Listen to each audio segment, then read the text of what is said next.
malas berusaha.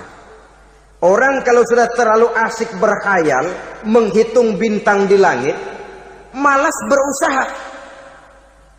Kalau ada temannya kerja jadi buruh kasar, bawa hasil yang merupakan jerih payah dan peras keringat dia, 1 minggu bergaji 10-15 ribu, diketawain. Apaan gaji lu 10 ribu 15 ribu? Entar gua nih kalau tembus 100 juta entar. Yang 10 ribu dan 15 ribu keringat orang itu dihina, itu dicela. Tetapi dia selalu menghitung, entar nih gua. Entarnya wallahu a'lam.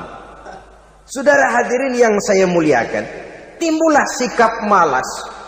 Padahal di tengah negara sedang membangun di berbagai bidang kehidupan. Maka sifat malas ini merupakan musuh kita.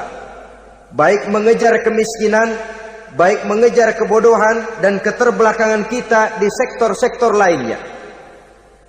Alangkah akan terganggunya roda pembangunan di negara kita ini jikalau sebagian besar rakyat dihinggapi oleh penyakit malas, yang malas ini dilatar belakangi oleh penyakit tulul amal, terlalu muluk angan-angan, yang angan-angan ini dininabobokan oleh keinginan untuk mendapatkan untung yang besar tanpa peras keringat dan banting tulang.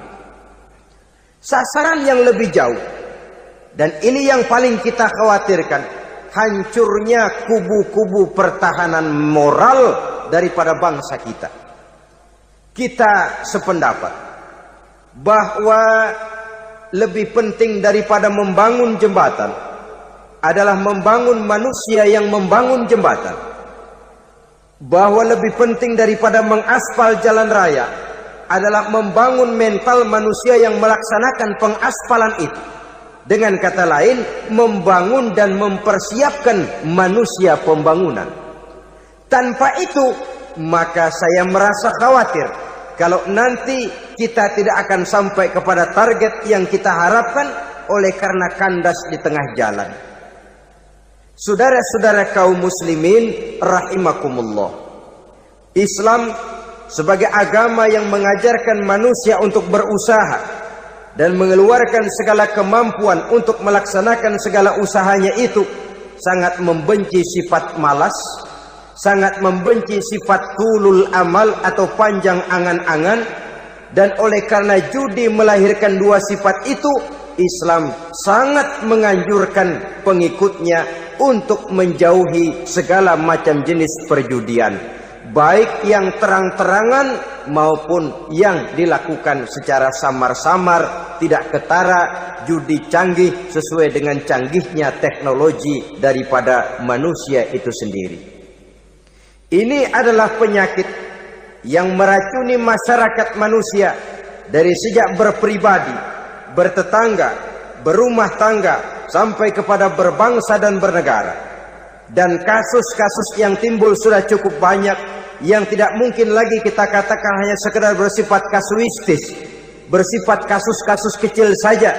Sebelum riaknya naik ke permukaan, marilah kita membuat benteng untuk masing-masing pribadi muslim memelihara dan menjaga diri, jangan terseret dalam permainan yang bernama judi, apapun bentuknya, bagaimanapun cara dan ragamnya.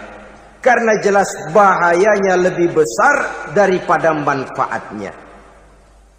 Taruhlah kita barangkali kemarin-marin hanyut dalam arus perjudian, tetapi hendaknya kita bisa mengambil pelajaran bahwa seorang mukmin adalah seorang yang apabila dia melakukan kesalahan, dia segera sadar, dijadikannya pelajaran untuk tidak diulanginya lagi pada masa-masa yang akan datang.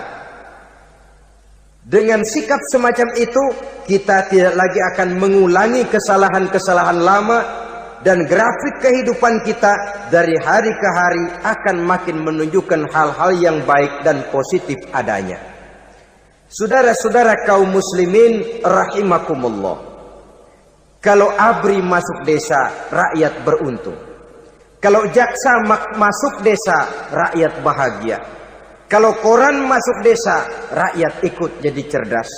Tapi kalau judi masuk desa, rakyat kiamat.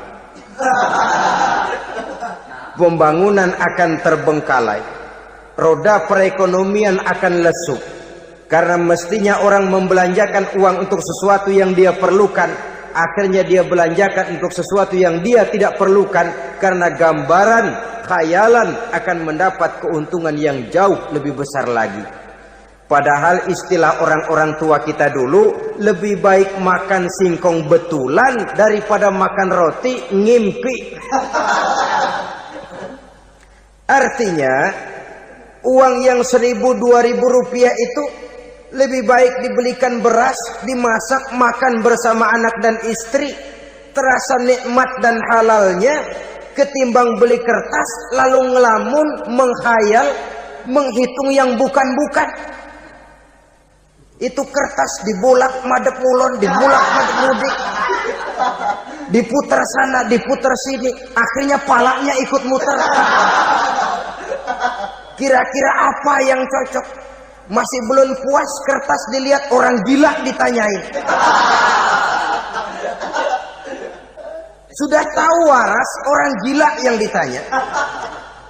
Masih belum puas, nanya orang gila, tidur di kuburan. Allahu Akbar. Padahal di rumahnya tempat tidurnya empuk, anget, nggak ada nyamuk. Kuburan, tidur di kuburan. Dampak-dampak negatif yang semacam ini pada gilirannya mau atau tidak mau akan menyeberang kepada garis akidah, membahayakan dan mengancam nilai-nilai tauhid yang kita miliki. Sudah kertas dibolak-balik, tidak puas, orang gila ditanya. Orang gila ditanya belum maram, tidur di kuburan. Barangkali ada bisikan. Saudara hadirin yang saya muliakan, memang walaupun wahyu sudah berhenti, tapi Allah masih memberikan ilham kepada hamba-hambanya yang dikehendakinya. Tetapi ilham itu bentuknya positif. Kalau saudara pagi-pagi berniat, tahu-tahu datang pikiran nanti malam mau ngaji, itu namanya ilham. Kalau saudara sedang merenung, tahu-tahu datang pikiran, saya mau sedekah, itu namanya ilham, bentuknya positif. Tapi kalau ngelamun, tahu-tahu datang pikiran nomor sekian pasang, itu bukan ilham, itu belis.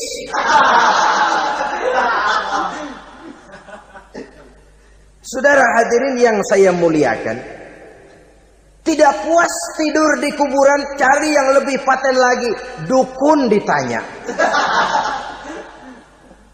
Nah, saya ingin menuduhkan persoalan. Apa tidak boleh orang ziarah kubur? Apa tidak boleh orang pergi ke dukun? Ini dalam kaitannya dengan judi, karena ini penyakit yang sudah merajalela, mewabah di kalangan masyarakat kita di lapisan yang bawah ini. Saudara hadirin yang saya muliakan, ziarah kubur bukan saja boleh, malah dianjurkan oleh Nabi. Tetapi ziarah kubur yang dianjurkan oleh Nabi itu dengan tujuan pertama, agar orang ingat kepada mati. Kafa bil mauti wa'izah, kata Nabi. Cukup dengan mengingat mati menjadi pelajaran bagi kamu semua. Maka etikanya diajarkan, kalau saudara ziarah kubur, sampai di depan pintu kubur itu kan, Assalamualaikum ya ahlal kubur, wa inna insyaallahu bikum lahikun. Kami satu saat insya Allah pasti akan menyusul kamu. Kalau kamu sekarang berbaring di sini, satu saat kami akan berbaring di sini. Ziarah kubur mengingatkan orang kepada mati. Orang yang ingat kepada mati, gaya hidupnya lain dengan orang yang tidak ingat mati. Nah, orang kalau nggak ingat mati, gaya hidupnya nggak terkontrol. Kalau dia berkuasa, Fir'aun, itu nggak ingat mati. Kalau dia kaya, Korun. Sudah gambarannya nggak merupakan gambaran-gambaran yang baik. Orang yang ingat mati, dia berkuasa, dia berlaku adil. Suatu saat saya akan mati dan ini akan dimintakan pertanggungan jawab. Orang kaya ingat mati, dia akan jadi pemurah. Kenapa? Kalau saya diberikan ilmu, pertanyaan akhirat cuma satu, ilmumu kau amalkan untuk apa? Kalau saya diberikan umur panjang, pertanyaan akhirat cuma satu, umurmu kau habiskan di mana? Tapi jikalau saya diberikan harta, pertanyaan akhirat ada dua. Hartamu kau dapat dari mana, kau belanjakan kemana? Depannya ditanya, belakangnya ditanya. Dapat dari mana, dibelanjain kemana? Sebab dua-duanya berkaitan dengan kegiatan. Kadang-kadang dapatnya dari jalan yang baik, tapi keluarnya ke tempat yang tidak baik, itu pun tidak betul. Atau dapatnya dari yang tidak baik tapi dibelanjakan untuk yang baik, itu pun tidak bisa diterima. Oleh karenanya, dengan mengingat mati, gaya hidup seseorang jadi terkontrol karenanya. Yang kedua, dianjurkan kita untuk berziarah kubur itu mendoakan orang-orang yang sudah meninggal. Mal mayyitu fi qabrihi illa kal gharikil mutaghawis, kata Nabi. Orang yang sudah meninggal itu di alam barzaknya adalah seperti orang yang tenggelam di lautan, menunggu doa dari keluarganya yang masih hidup. Apakah itu anaknya, kemenakannya, cucunya, dan lain sebagainya. Adapun yang kalau kita ziarahi itu kuburnya orang-orang yang kita tahu merupakan orang soleh, orang yang berjiwa bersih, yang kita kenal ketakwaannya kepada Allah Subhanahu wa ta'ala, tidak ada salahnya kita bertabarruk, asal jangan dengan satu keyakinan bahwa dia secara mandiri bisa mendoakan kita. Dia hanya bisa melakukan itu hanya dengan izin Allah. Nah, umumnya orang kalau sudah ziarah ke kubur-kubur keramat itu, Allahnya kelupaan. Itu yang dikhawatirkan merusak dan mengganggu akidah. Sehingga di awal-awal perkembangan Islam, Nabi pernah melarang orang ziarah kubur itu. Ini bisa kita simak dari hadis, kuntu nahaitukum an ziyaratil qabri fazuruha. Dahulu aku pernah melarang kamu untuk ziarah kubur, adapun sekarang kalau mau ziarah, ziarahlah kamu. Kata-kata dulu aku pernah melarang kamu itu menggambarkan bahwa pada permulaan perkembangan Islam, nilai keimanan para sahabat masih rapuh, masih lemah, masih memerlukan pembinaan. Sehingga kalau mereka sering ke kubur, dikhawatirkan mereka minta kepada kubur. Nah, tetapi tatkala nilai keimanannya sudah mapan, sudah kuat, kata Rasul, fazuruha. Adapun sekarang kalau mau pergi berziarah, ziarahlah kamu. Saudara hadirin yang saya muliakan, jadi jangan melupakan Allah. Saya bisa saja berkata, kalau saya misalnya pakai cincin, lalu saya bilang, saya sejak pakai cincin ini, jangan anak gadis, nenek-nenek ngelihat saya lemes. Atau sejak pakai cincin ini, dagangan laris bener. Cincin itu yang menggelincirkan akidah. Untuk tidak tergelincir, orang harus tidak melupakan Allah. Dia bisa berkata, alhamdulillah, Allah memberikan keistimewaan kepada batu cincin saya. Batu cincinnya tidak apa-apa, Allah yang memberikan keistimewaan. Ini dalam bentuk yang langsung. Dalam bentuk yang tidak langsung kita bisa lihat, misalnya kalau petani ditanya, oh ini bisa panen besar ini rahasianya apa Pak? Oh, pupuk urea. Pupuk urea.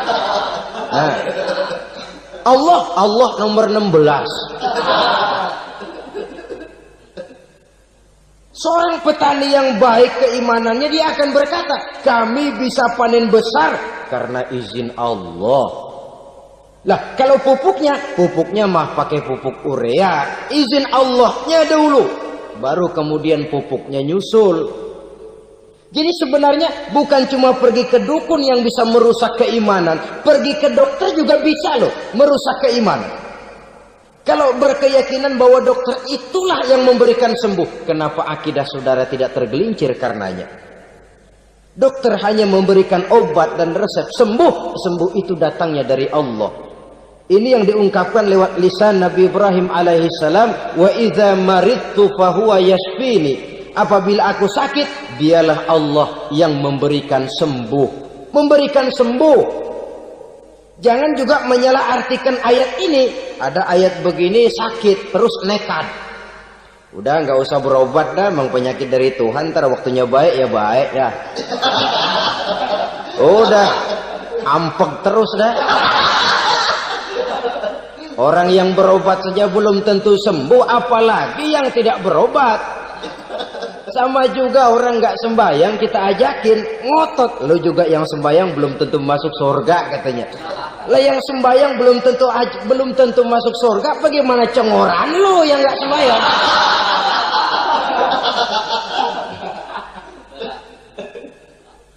Saudara hadirin yang saya muliakan, kaum muslimin yang berbahagia. Jadi dengan demikian, maka jangan menghilangkan Allah. Kita, ajaran pokok dalam Islam adalah ajaran tentang tauhid.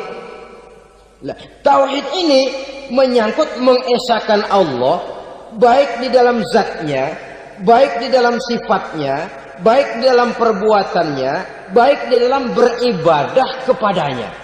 Tauhid dalam ibadah itu ada. Tauhid dalam zat artinya zat Allah itu tidak tersusun, tidak terdiri dari bagian-bagian yang bisa dipecah-pecah. Ya seperti kita ini kan ada kepala, ada kaki, ada tangan. Allah tidak tersusun zatnya dari bagian-bagian. Esa zatnya tidak bisa dibagi-bagi. Esa sifatnya artinya Allah itu sifatnya tidak pernah berubah. Sejak dahulu sampai sekarang Allah itu cinta kepada orang beriman yang melakukan kebaikan. Dan Allah benci kepada orang kufur yang melakukan kejahatan. Mustahil satu saat Allah berubah. Orang kufur yang berbuat kejahatan didemenin, orang mukmin yang berbuat kebaikan dikeselin. Misalnya tahun 2000 Tuhan giliran jengkel sama orang mukmin. Itu mustahil, dia esa di dalam sifatnya. Lain dengan sifat kita manusia. Sifat kita ini kan relatif. Ada saatnya kita senang, lain saat yang kita senang betul kita caci maki.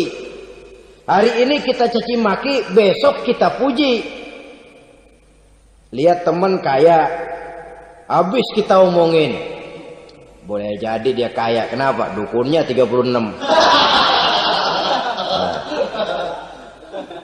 Begitu kita habis caci maki begitu, dia datang ngasih duit sama kita.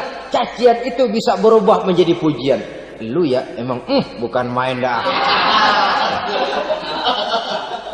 Sifat kita itu relatif, bisa terpengaruh oleh situasi dan kondisi. Saudara hadirin yang saya hormati, kaum muslimin yang berbahagia, Allah juga esa di dalam perbuatannya. Artinya di dalam menciptakan apapun yang akan diciptakan oleh Allah, di dalam melakukan apapun yang akan dilakukan oleh Allah, tidak terikat kepada faktor lain, tidak memerlukan bantuan lain. Dia adalah mutlak. Nah, kemudian kita mengesahkan Allah dalam zatnya, mengesahkan Allah dalam sifatnya, mengesahkan Allah dalam perbuatannya. Belum tentu berarti kita mengesahkan Allah dalam ibadahnya. Sebab banyak orang yang yakin betul Allah itu esa, teguh dengan pendiriannya. Tuhan lu siapa? Allah. Allah bagaimana? Esa. Bagaimana kalau dua? Kagak. Tiga? Enggak. Mantap. Soal tahlil paten. Tapi dalam ibadah kadang-kadang dia tidak mentauhidkan Allah. Ini makna wa ma umiru illa liya'budullaha mukhlisin. Kami tidak memerintahkan kepadamu kecuali untuk beribadah kepadaku, kata Allah, dengan ikhlas. Beribadah kepada Allah dengan ikhlas itu artinya apa? Beribadah hanya untuk Allah saja. Nah, kalau hanya untuk Allah saja, lalu kita minta berdoa di depan kuburan orang yang soleh, apa syirik? Tidak syirik. Kalau kita berkeyakinan bahwa orang tempat kita memanjatkan doa itu hanya bisa mendoakan kita dengan izin Allah. Dia sendiri tidak punya kekuasaan apa-apa. Tanpa izin Allah, dia tidak bisa berbuat apa-apa. Itu tidak menyebabkan orang menjadi syirik. Sama saja dengan kalau saya berkata tadi, alhamdulillah Allah telah memberikan keistimewaan kepada batu cincin saya. Apa salahnya Allah memberikan keistimewaan kepada benda-benda mati? Allah memberikan keistimewaan kepada Hajar Aswad, benda mati. Allah memberikan keistimewaan kepada Masjidil Haram, benda mati. Allah memberikan keistimewaan kepada Ka'bah, benda mati. Orang tawaf keliling Ka'bah, sembahyang di Masjidil Haram, sujud menghadap kepada Ka'bah. Apakah jadi syirik? Tidak. Kita tidak menyembah Ka'bahnya, kita menyembah yang punya Ka'bah itu. Nah, di sini kita lihat bahwa fungsi Ka'bah hanya merupakan wasilah. Tapi kalau Allahnya kita hilangkan, jadilah kita penyembah batu. Hanya saja batu itu berbentuk 4 bernama Ka'bah. Sa'i, orang yang melaksanakan haji, lari-lari antara Safa dan Marwah, amalan apa itu? Seakan-akan kita menghormati bukit-bukit, gunung-gunung. Tapi bukan itu yang kita tuju dalam pelaksanaan sa'i itu. Yang kita tuju adalah ini perintah Allah. Allahnya yang diutamakan. Maka hal semacam ini tidak menyebabkan orang menjadi syirik dan tergelincir dari tauhid. Tapi kalau ziarah kubur dengan niat cari buntutan, cari nomor yang cocok, ini niatnya saja sudah salah. Nah, kalau berangkat dengan niat yang salah, sampai di sana saya yakin, seyakin-yakinnya amalannya pasti salah. Lah, kubur yang diziarahin bukan kubur orang soleh. Yang mana ada orang soleh ngasih kode buntut. Ada juga orang salah, bukan orang soleh itu. Kadang-kadang dia nggak tahu kuburan siapa, nongkrong aja di situ. Memang sulit, saudara-saudara. Mental ya, namanya mental. Kalau memang mental sudah mental judi, apa saja bisa dijudiin. Jadi orang nggak perlu sebenarnya pemerintah terlalu gini, nggak usah. Kembali saja kepada mental. Kalau mental memang sudah mental judi, apaan aja bisa dijudiin. Pulang tengah malam nabrak babi, babi yang keluar nih.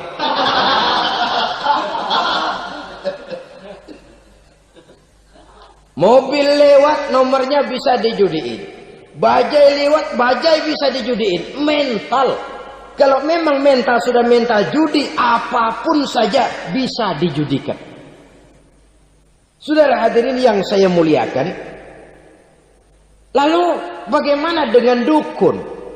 Ya, saudara hadirin, pergi ke dukun hakikatnya sama dengan pergi ke dokter. Orang berusaha melaksanakan yang namanya syariat, hakikatnya kembalikan kepada Allah. Syariatnya kita laksanakan. Tetapi, nah ini tetapi, yang pertama saudara harus tahu betul dukunnya itu bayang apa enggak, agamanya kuat apa enggak.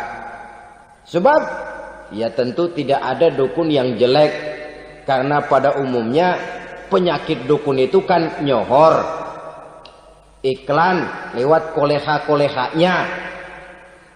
Kita bisul kecil datang, kita dukun, ini si kecil kemarin bisul kayak kelapa 5 menit baik. 5 menit padahal kemarin kagak ada yang datang. Diolah sedemikian rupa supaya orang mantap. Jadi jangan asal sembarangan. Kadang-kadang lihat potongan dukunnya aja kita ngeri.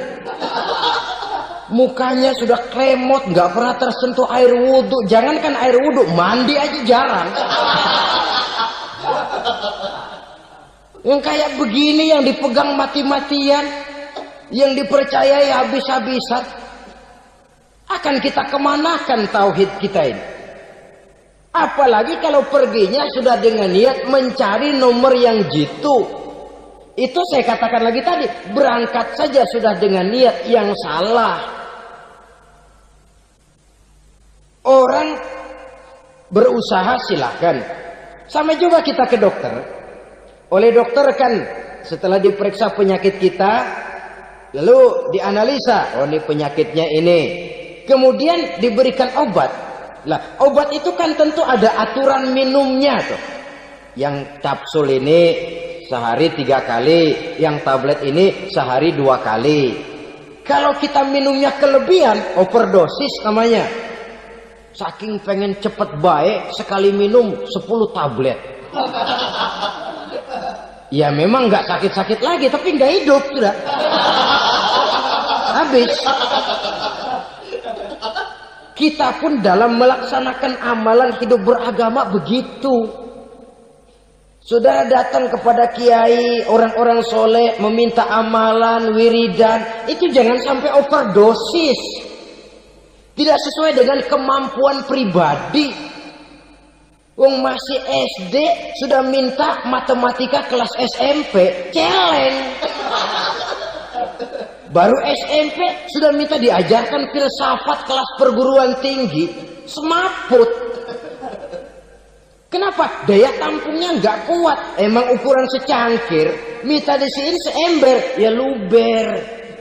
Lebihnya nggak cukup. Kenapa? Yang diberikan, yang diamalkan tidak sesuai dengan makomnya, tidak sesuai dengan kemampuan yang ada pada dirinya. Saudara hadirin yang saya muliakan, akhirnya apa? Mencelakakan dirinya sendiri, ngawur. Baru sembahyang seminggu udah ngaku ketemu malaikat. Sembahyang ditemenin malaikat lah, sembahyang baru seminggu mulai. Itu malaikat iseng amat. Ya walaupun kalau Allah izinkan tidak mustahil, tapi kan tidak logik. Orang yang melaksanakan ibadah puluhan tahun memerlukan riyadhah dan latihan, khusyuk dan tawadhu, penuh tazallul, merendahkan diri di hadapan Allah, belum tentu mendapat karunia yang semacam itu. Saudara hadirin yang saya muliakan, jadi dengan kata lain, yang pertama, lihatlah dulu kualitas dukun yang akan saudara datangi itu. Ini kualitas black apa kualitas white?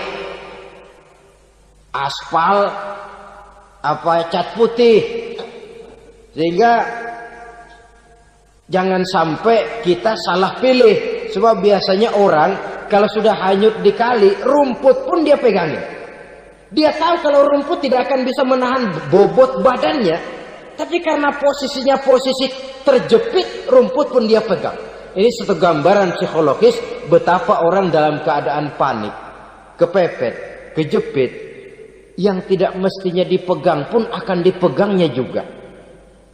Walaupun dia tahu itu tidak akan bisa menahan bobot badannya, namun dipegangnya juga. Oleh karenanya, yang pertama, lihat dulu kualitas dukunnya. Yang kedua, saudara-saudara, jangan berkeyakinan bahwa dukun itulah yang memberikan permintaan saudara. Si dukun hanya bisa dengan izin Allah. Malas berusaha. Orang kalau sudah terlalu asik berkhayal, menghitung bintang di langit, malas berusaha. Kalau ada temannya kerja jadi buruh kasar, bawa hasil yang merupakan jerih payah dan peras keringat dia, 1 minggu bergaji 10-15 ribu, diketawain. Apaan gaji lu 10 ribu 15 ribu? Entar gua nih kalau tembus 100 juta entar. Yang 10 ribu dan 15 ribu keringat orang itu dihina, itu dicela. Tetapi dia selalu menghitung, entar nih gua.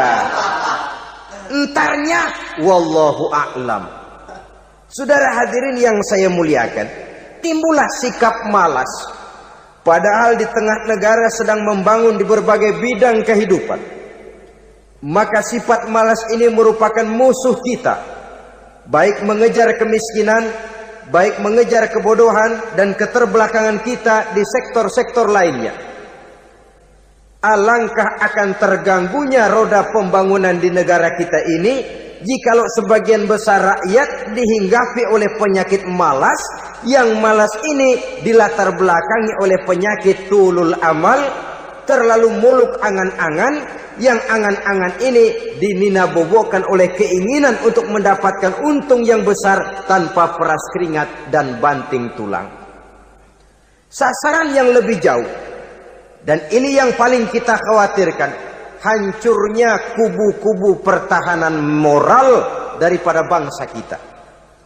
Kita sependapat bahwa lebih penting daripada membangun jembatan adalah membangun manusia yang membangun jembatan.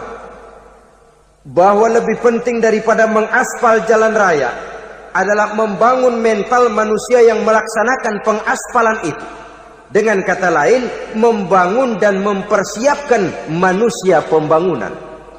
Tanpa itu, maka saya merasa khawatir kalau nanti kita tidak akan sampai kepada target yang kita harapkan oleh karena kandas di tengah jalan. Saudara-saudara kaum muslimin rahimakumullah, Islam sebagai agama yang mengajarkan manusia untuk berusaha dan mengeluarkan segala kemampuan untuk melaksanakan segala usahanya itu, sangat membenci sifat malas, sangat membenci sifat tulul amal atau panjang angan-angan. Dan oleh karena judi melahirkan dua sifat itu, Islam sangat menganjurkan pengikutnya untuk menjauhi segala macam jenis perjudian, baik yang terang-terangan maupun yang dilakukan secara samar-samar, tidak ketara, judi canggih sesuai dengan canggihnya teknologi daripada manusia itu sendiri. Ini adalah penyakit yang meracuni masyarakat manusia dari sejak berpribadi, bertetangga, berumah tangga, sampai kepada berbangsa dan bernegara. Dan kasus-kasus yang timbul sudah cukup banyak, yang tidak mungkin lagi kita katakan hanya sekedar bersifat kasuistis, bersifat kasus-kasus kecil saja. Sebelum riaknya naik ke permukaan, marilah kita membuat benteng untuk masing-masing pribadi muslim memelihara dan menjaga diri jangan terseret dalam permainan yang bernama judi, apapun bentuknya, bagaimanapun cara dan ragamnya. Karena jelas bahayanya lebih besar daripada manfaatnya. Taruhlah kita barangkali kemarin-marin hanyut dalam arus perjudian, tetapi hendaknya kita bisa mengambil pelajaran bahwa seorang mukmin adalah seorang yang apabila dia melakukan kesalahan, dia segera sadar, dijadikannya pelajaran untuk tidak diulanginya lagi pada masa-masa yang akan datang. Dengan sikap semacam itu, kita tidak lagi akan mengulangi kesalahan-kesalahan lama, dan grafik kehidupan kita dari hari ke hari akan makin menunjukkan hal-hal yang baik dan positif adanya. Saudara-saudara kaum muslimin rahimakumullah, kalau ABRI masuk desa, rakyat beruntung. Kalau jaksa masuk desa, rakyat bahagia. Kalau koran masuk desa, rakyat ikut jadi cerdas. Tapi kalau judi masuk desa, rakyat kiamat. Pembangunan akan terbengkalai, roda perekonomian akan lesu. Karena mestinya orang membelanjakan uang untuk sesuatu yang dia perlukan, akhirnya dia belanjakan untuk sesuatu yang dia tidak perlukan, karena gambaran, khayalan akan mendapat keuntungan yang jauh lebih besar lagi. Padahal istilah orang-orang tua kita dulu, lebih baik makan singkong betulan daripada makan roti ngimpi. Artinya uang yang 1.000-2.000 rupiah itu lebih baik dibelikan beras, dimasak, makan bersama anak dan istri, terasa nikmat dan halalnya ketimbang beli kertas lalu ngelamun, menghayal, menghitung yang bukan-bukan. Itu kertas dibolak madep ulon, dibolak madep mudik, diputer sana, diputer sini, akhirnya palanya ikut muter. Kira-kira apa yang cocok? Masih belum puas, kertas dilihat, orang gila ditanyain. Sudah tahu waras, orang gila yang ditanya. Masih belum puas, nanya orang gila, tidur di kuburan. Allahu Akbar. Padahal di rumahnya tempat tidurnya empuk, anget, nggak ada nyamuk. Kuburan, tidur di kuburan. Dampak-dampak negatif yang semacam ini pada gilirannya mau atau tidak mau akan menyeberang kepada garis akidah, membahayakan dan mengancam nilai-nilai tauhid yang kita miliki. Sudah kertas dibolak-balik, tidak puas, orang gila ditanya. Orang gila ditanya belum maram, tidur di kuburan. Barangkali ada bisikan. Saudara hadirin yang saya muliakan, memang walaupun wahyu sudah berhenti, tapi Allah masih memberikan ilham kepada hamba-hambanya yang dikehendakinya. Tetapi ilham itu bentuknya positif. Kalau saudara pagi-pagi berniat, tahu-tahu datang pikiran nanti malam mau ngaji, itu namanya ilham. Kalau saudara sedang merenung, tahu-tahu datang pikiran, saya mau sedekah, itu namanya ilham, bentuknya positif. Tapi kalau ngelamun, tahu-tahu datang pikiran nomor sekian sekian sekian pasang, itu bukan ilham, itu belis.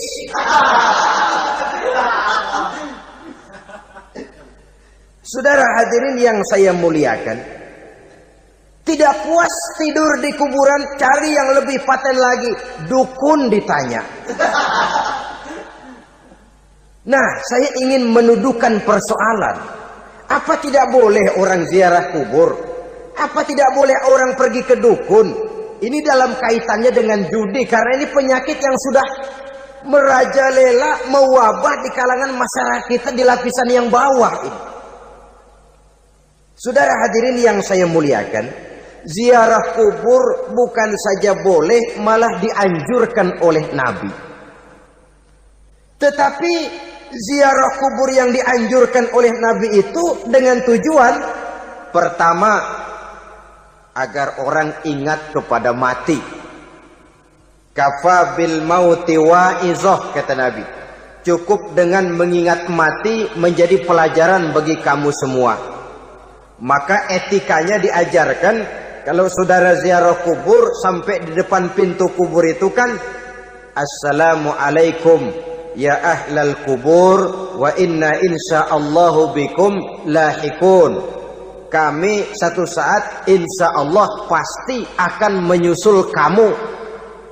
Kalau kamu sekarang berbaring di sini, satu saat kami akan berbaring di sini. Ziarah kubur mengingatkan orang kepada mati. Orang yang ingat kepada mati, gaya hidupnya lain dengan orang yang tidak ingat mati.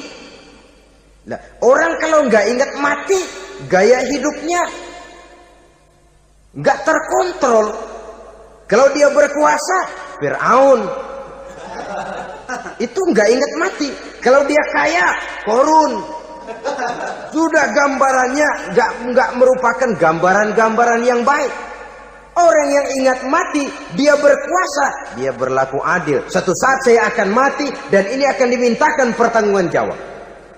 Orang kaya ingat mati, dia akan jadi pemurah. Kenapa? Kalau saya diberikan ilmu, pertanyaan akhirat cuma satu, ilmumu kau amalkan untuk apa? Kalau saya diberikan umur panjang, pertanyaan akhirat cuma satu, umurmu kau habiskan di mana? Tapi jikalau saya diberikan harta, pertanyaan akhirat ada dua, hartamu kau dapat dari mana, kau belanjakan kemana? Depannya ditanya, belakangnya ditanya, dapat dari mana, dibelanjain kemana? Sebab dua-duanya berkaitan dengan kegiatan. Kadang-kadang dapatnya dari jalan yang baik, tapi keluarnya ke tempat yang tidak baik, itu pun tidak betul. atau dapatnya dari yang tidak baik tapi dibelanjakan untuk yang baik, itu pun tidak bisa diterima. Oleh karenanya, dengan mengingat mati, gaya hidup seseorang jadi terkontrol karenanya. Yang kedua, dianjurkan kita untuk berziarah kubur itu mendoakan orang-orang yang sudah meninggal. Mal mayyitu fi qabrihi illa kal gharikil mutaghawis, kata Nabi. Orang yang sudah meninggal itu di alam barzakhnya adalah seperti orang yang tenggelam di lautan, menunggu doa dari keluarganya yang masih hidup. Apakah itu anaknya, kemenakannya, cucunya, dan lain sebagainya. Adapun yang kalau kita ziarahi itu kuburnya orang-orang yang kita tahu merupakan orang soleh, orang yang berjiwa bersih, yang kita kenal ketakwaannya kepada Allah Subhanahu wa ta'ala, tidak ada salahnya kita bertabarruk, asal jangan dengan satu keyakinan bahwa dia secara mandiri bisa mendoakan kita. Dia hanya bisa melakukan itu hanya dengan izin Allah. Nah, umumnya orang kalau sudah ziarah ke kubur-kubur keramat itu Allahnya kelupaan. Itu yang dikhawatirkan merusak dan mengganggu akidah. Sehingga di awal-awal perkembangan Islam, Nabi pernah melarang orang ziarah kubur itu. Ini bisa kita simak dari hadis, kuntu nahaitukum an ziyaratil qabri fazuruha. Dahulu aku pernah melarang kamu untuk ziarah kubur. Adapun sekarang kalau mau ziarah, ziarahlah kamu. Kata-kata dulu aku pernah melarang kamu itu menggambarkan bahwa pada permulaan perkembangan Islam, nilai keimanan para sahabat masih rapuh, masih lemah, masih memerlukan pembinaan. Sehingga kalau mereka sering ke kubur, dikhawatirkan mereka minta kepada kubur. Nah, tetapi tatkala nilai keimanannya sudah mapan, sudah kuat, kata Rasul, fazuruha. Adapun sekarang kalau mau pergi berziarah, ziarahlah kamu. Saudara hadirin yang saya muliakan, jadi jangan melupakan Allah. Saya bisa saja berkata, kalau saya misalnya pakai cincin, lalu saya bilang, saya sejak pakai cincin ini, jangan anak gadis, nenek-nenek ngelihat saya lemes. Atau sejak pakai cincin ini, dagangan laris bener. Cincin itu yang menggelincirkan akidah. Untuk tidak tergelincir, orang harus tidak melupakan Allah. Dia bisa berkata, alhamdulillah, Allah memberikan keistimewaan kepada batu cincin saya. Batu cincinnya tidak apa-apa, Allah yang memberikan keistimewaan. Ini dalam bentuk yang langsung. Dalam bentuk yang tidak langsung kita bisa lihat, misalnya kalau petani ditanya, oh, ini bisa panen besar ini rahasianya apa, Pak? Oh, pupuk urea, pupuk urea. Nah, Allah nomor 16.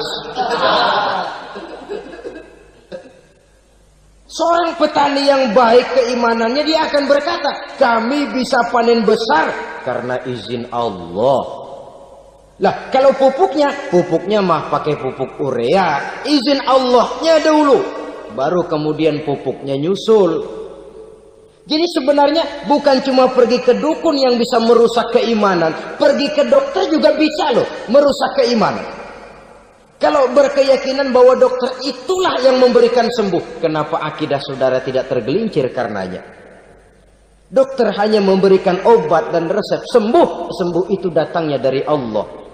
Ini yang diungkapkan lewat lisan Nabi Ibrahim alaihi salam, wa idza maridtu fahuwa yashfini. Apabila aku sakit, dialah Allah yang memberikan sembuh. Memberikan sembuh. Jangan juga menyalahartikan ayat ini. Ada ayat begini sakit terus nekat. Udah nggak usah berobat dah, memang penyakit dari Tuhan, ntar waktunya baik ya baik dah. Udah ampeg terus dah.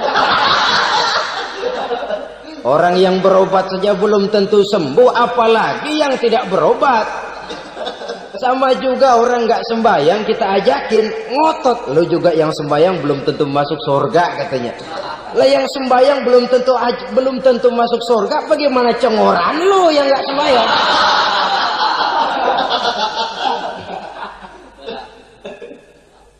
Saudara hadirin yang saya muliakan, kaum muslimin yang berbahagia. Jadi dengan demikian, maka jangan menghilangkan Allah. Kita, ajaran pokok dalam Islam adalah ajaran tentang tauhid. Nah, tauhid ini menyangkut mengesahkan Allah, baik di dalam zatnya, baik di dalam sifatnya, baik di dalam perbuatannya, baik di dalam beribadah kepadanya.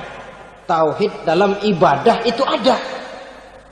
Tauhid dalam zat artinya zat Allah itu tidak tersusun, tidak terdiri dari bagian-bagian yang bisa dipecah-pecah. Ya seperti kita ini kan ada kepala, ada kaki, ada tangan. Allah tidak tersusun zatnya dari bagian-bagian. Esa zatnya tidak bisa dibagi-bagi. Esa sifatnya artinya Allah itu sifatnya tidak pernah berubah.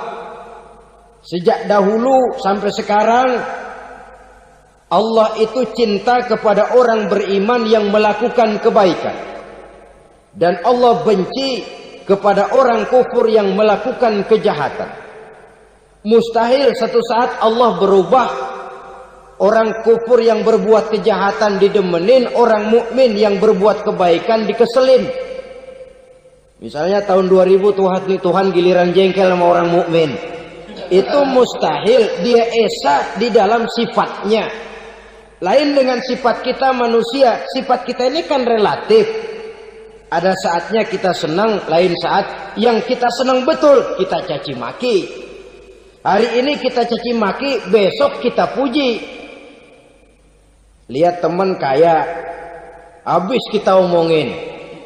Boleh jadi dia kaya, kenapa? Dukunnya 36. Begitu kita habis caci maki begitu, dia datang ngasih duit sama kita. Cacian itu bisa berubah menjadi pujian. Lu ya emang bukan main dah. Sifat kita itu relatif, bisa terpengaruh oleh situasi dan kondisi.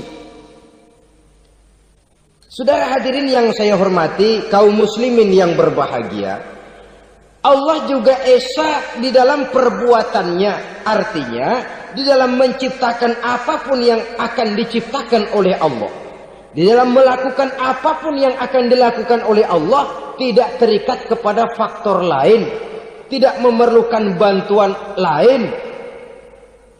Dia adalah mutlak.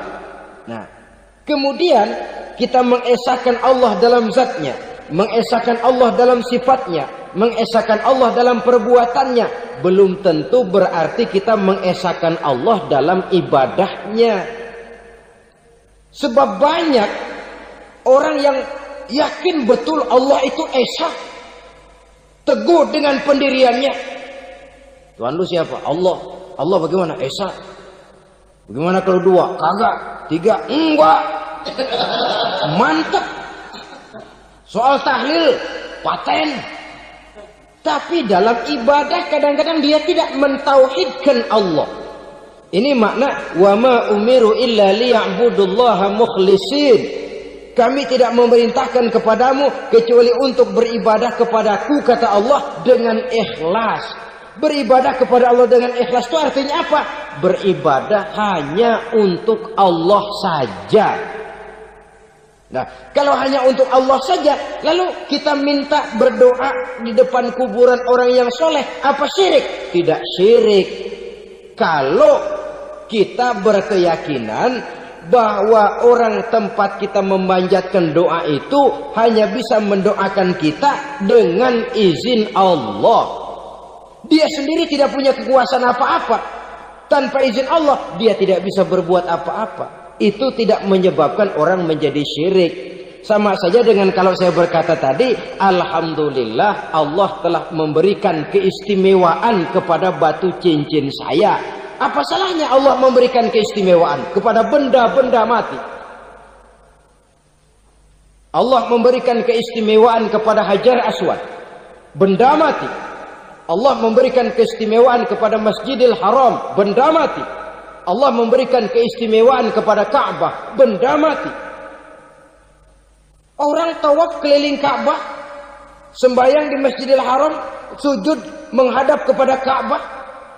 Apakah jadi syirik? Tidak. Kita tidak menyembah Ka'bahnya, kita menyembah yang